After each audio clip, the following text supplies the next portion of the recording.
ও সময় কেরা ফোন দেয় ভাইরা। হ্যালো ভাইরা, হ্যাঁ ভাইরা, কোন?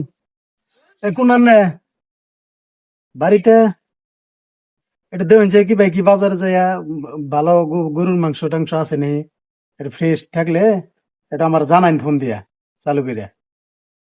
হ্যাঁ হ্যাঁ হ্যাঁ, এখানে যায় না, একটু তাড়াতাড়ি যায় না, আমার বাড়িতে যে আত্মীয় স্বজন আছে, এটা চালু করে যাই, আমার একটু জানাইন বিষয়টা, গরু গোস্ত কি ভাই কি।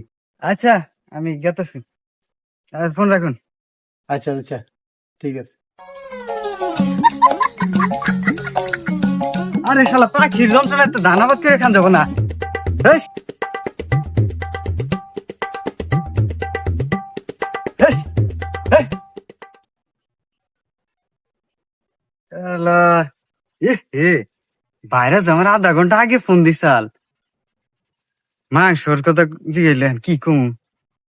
ফোন এখন ফোন না দিলে তো দোষ হবো, ফোন দিয়ে কই যে মাংস ভালো মাংস নাই।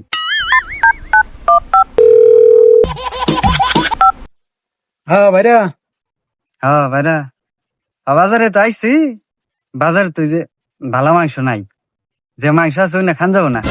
এই মেয়ে আনে টাউটামি করার জায়গা পাই না, বাজার থেকে আমি কেবল তার তাজা গোস্ত নিয়ে এলাম কিনে, আনে কইতেছেন যে পচা গোস্ত, আনে টাউটামি করার জায়গা পাই না। ফাইজলামি করি না, আনে যাহা পাই না, সময় নাই, আনে হেঁটে কইতেন আমার যে সময় নাই, যে বাইরে আনলে যাই গোস্ত কিনে নিয়ে গে এইটা বলি, জানে টাউটামি করো না বুকে, ফাইজলামি করার জায়গা পাই না। আমি জানি দাওয়াত দিয়ে দিলাম আনে। দোয়া খাই গেলাম নাকি?